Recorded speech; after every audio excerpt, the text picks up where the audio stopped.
राजा की आत्मा ईवीएम में है। ईवीएम से चुनाव न हो तो मोदी जीत ही नहीं सकते। ईवीएम हैक हो सकता है, ईवीएम से छेड़छाड़ हो सकती है। ऐसी तमाम चीजें सोशल मीडिया पर आए दिन देखने को मिलती रहती हैं। ईवीएम को लेकर सवाल उठते रहते हैं।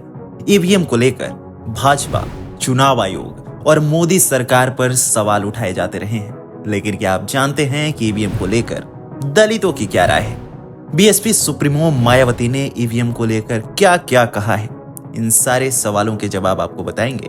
उससे पहले यदि आपने अभी तक हमारे चैनल को सब्सक्राइब नहीं किया है तो इसे सब्सक्राइब करें और वीडियो को लाइक करें। अगर हम ईवीएम के इस्तेमाल की बात करें तो इसका इस्तेमाल सबसे पहले 1982 में हुआ। वोटों की गिनती में हो रही देरी और बूथ कैप्चरिंग जैसी समस्याओं से निजात पाने के लिए तत्कालीन सरकार और चुनाव आयोग ने ईवीएम पर जोर दिया। कुछ बूथों पर ईवीएम से चुनाव कराए गए, लेकिन ईवीएम को लेकर ठोस कानून न होने की वजह से सुप्रीम कोर्ट ने उन चुनावों को रद्द कर दिया था। इसके बाद साल 1989 में संसद ने लोक प्रतिनिधित्व अधिनियम 1951 में संशोधन किया और चुनाव में ईवीएम के इस्तेमाल का प्रावधान किया गया। इसके बाद भी कुछ सालों तक चुनाव में पूर्ण रूप से ईवीएम का इस्तेमाल नहीं हुआ था। ईवीएम को लेकर आम सहमति यानी सभी पार्टियों की सहमति करीब 1998 के आसपास बनी थी। इसके बाद जो भी चुनाव हुए उसमें ईवीएम के इस्तेमाल में बढ़ोतरी देखने को मिली। साल 2001 में 3 लोकसभा और 110 से ज्यादा विधानसभा सीटों पर ईवीएम का इस्तेमाल हुआ था। ईवीएम पर पहली बार सवाल उठाने वाली पार्टी भारतीय जनता पार्टी ही थी। 2009 के लोकसभा चुनाव में पहली बार ईवीएम को लेकर सवाल खड़े किए गए। इस दौरान लालकृष्ण आडवाणी और सुब्रमण्यम स्वामी ने ईवीएम पर सवाल खड़े किए थे और स्वामी तो इस मामले को लेकर सुप्रीम कोर्ट तक पहुंच गए थे।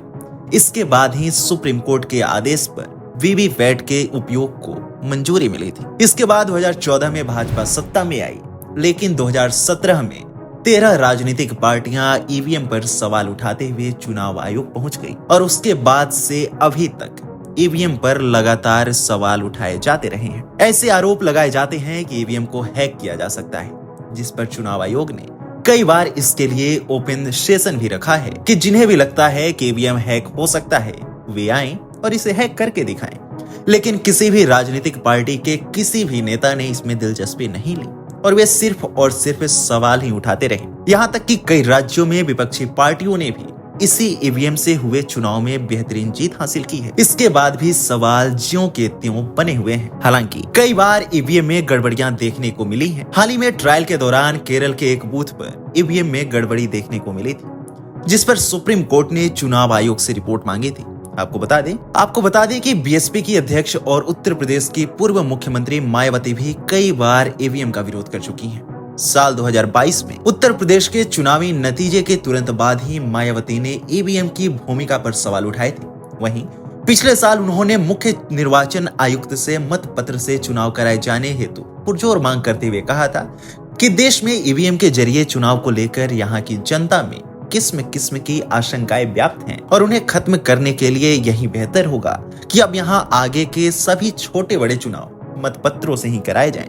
वहीं 2024 के लोकसभा चुनाव को लेकर जब न्यूज 24 ने दलित समुदाय के कुछ लोगों से बात की तो यह बात सामने आई कि आज भी दलित वोट मायावती के पक्ष में ही है। दलित मतदाताओं का कहना है कि मायावती के प्रति उनका समर्थन वास्तविक स्क्रीन पर नजर नहीं आता, क्योंकि ईवीएम वोटों में हेराफेरी करती है। अगर बैलेट पेपर से वोट किया जाए तो पूरे देश में मायावती के समर्थन का डंका बजता नजर आएगा। वहीं मतदाताओं ने मायावती के सियासी समीकरण से बाहर होने पर भी ईवीएम को ही जिम्मेदार ठहराया। अगर मायावती के सियासी समीकरण की बात करें तो उत्तर प्रदेश विधानसभा चुनाव 2022 के दौरान 403 सीटों में से एक सीट पर सिमटने वाली बीएसपी फिलहाल लोकसभा के सियासी समीकरण से गायब नजर आ रही। 2024 के लोकसभा चुनाव में मायावती के नेतृत्व में पार्टी लड़खड़ाती नजर आ रही है, लेकिन अभी भी कई सीटों पर बीएसपी की पकड़ है। नतीजे बीएसपी के पक्ष में जाएंगे या नहीं जाएंगे, इस पर सभी की नजरें टिकी हुई है। ईवीएम को लेकर एक चर्चा यह भी है कि दुनिया के तमाम विकसित देश जिन्होंने ईवीएम की शुरुआत की वो अब बैलेट पेपर की ओर लौट चुके हैं, लेकिन भारत में ईवीएम अभी भी सर्वोपरि है। कारण है भारत की जनसंख्या।